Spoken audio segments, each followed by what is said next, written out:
infantry and cannon fire and is tormented. Five French eagles are lost. Means Napoleon is losing.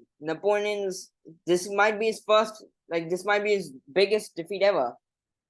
But then a cavalry charge from his one of the best cavalry generals known as Joachim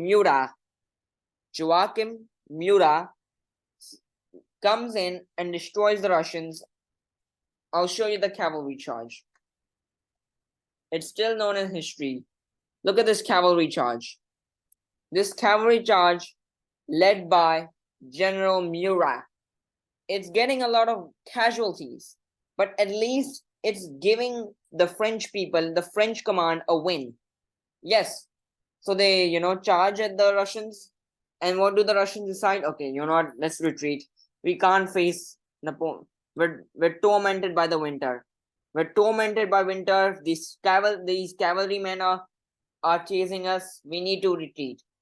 They decide we need to retreat. We need to retreat now. So the Russians retreat. Napoleon gets a victory. What am I saying? The Russians retreat due to this cavalry charge and due to terrible winter conditions. The Russians retreat. Napoleon gets a victory. But for the first time in the Napoleonic Wars, Napoleon didn't get a clear victory. He had same casualties as the Russians, many missing, many imprisoned, many French soldiers died. So he didn't have a clear victory. Yeah, this image shows you that Napoleon himself knows that, this wasn't a clear victory. This was a very much lucky victory. He got it by luck. If Marshal Murat's,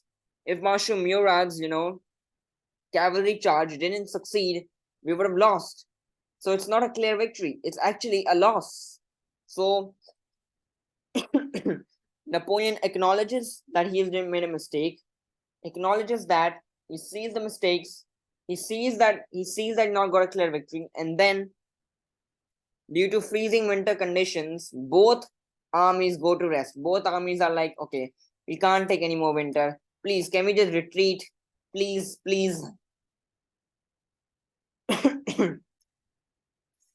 Please, can we just retreat? We can't take this anymore. Can we just retreat?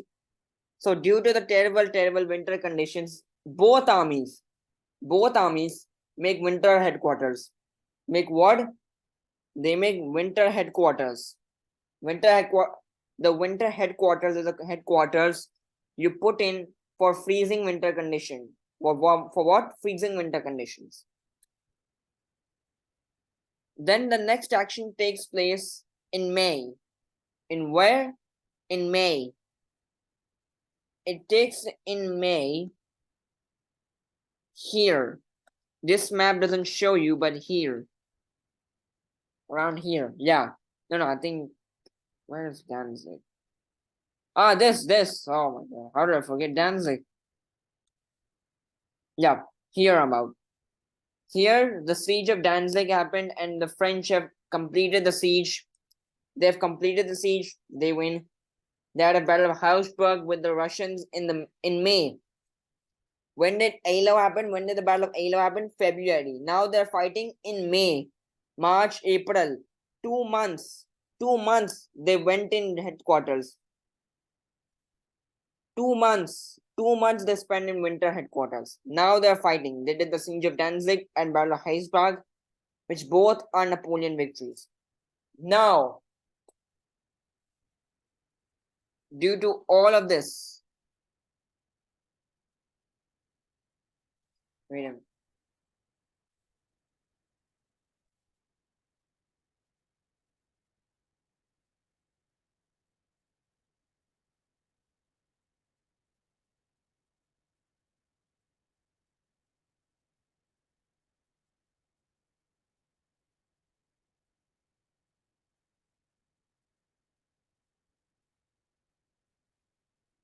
Sorry for that.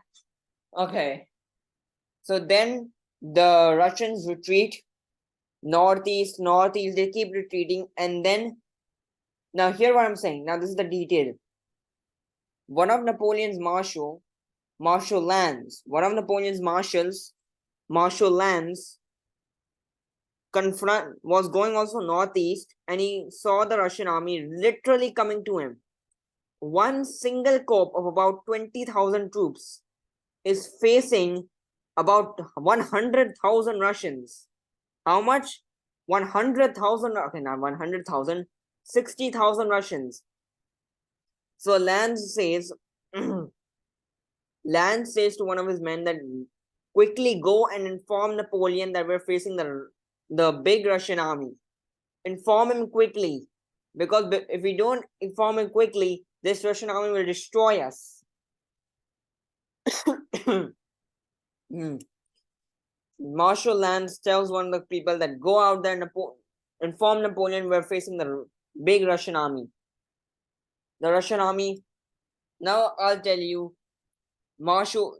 General Bennigsen, who was commanding the Russian army, who was commanding the Russian army. What mistake did General Bennigsen make? I'll now tell. Okay. Okay.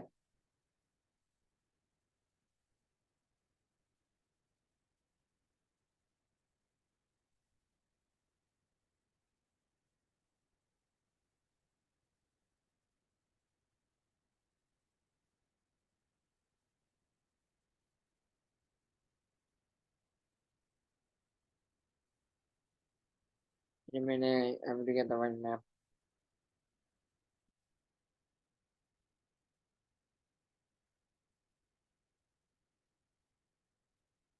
Yep. Then at the night,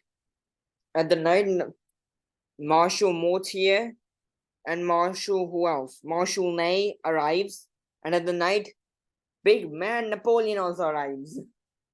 So at the night, then in the morning, Napoleon also arrives with his imperial guard, and he sees one mistake. Now, observe what is happening. Okay, observe. This is the Russian army, right? This is the red Russian army, the red army, the Russian army. If they have to retreat, hear what I'm saying. If they have to retreat, what do they have? Because at the back there's the Alu River, this river. They can't go in the river. They will all drown. They don't have any like transports or vessels. What they only have is this one pontoon bridge. What do they have? They have one bridge. They have one bridge to retreat from. Now tell me one thing. Can 60,000 troops retreat from one bridge? No. But Napoleon does something more like hardening. He says his men to all out attack. I'll tell you now this.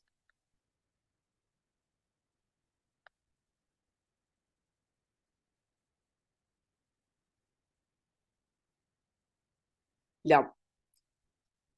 We can see by these arrows that Napoleon is also saying his his right flank to go out there and destroy the Russians and do one thing, one specific thing. Destroy what? Destroy and cover up means destroy and surround the bridge Russians have made. What? Push, break their army, break their cohesion. They will try to retreat from the bridge. You surround the bridge.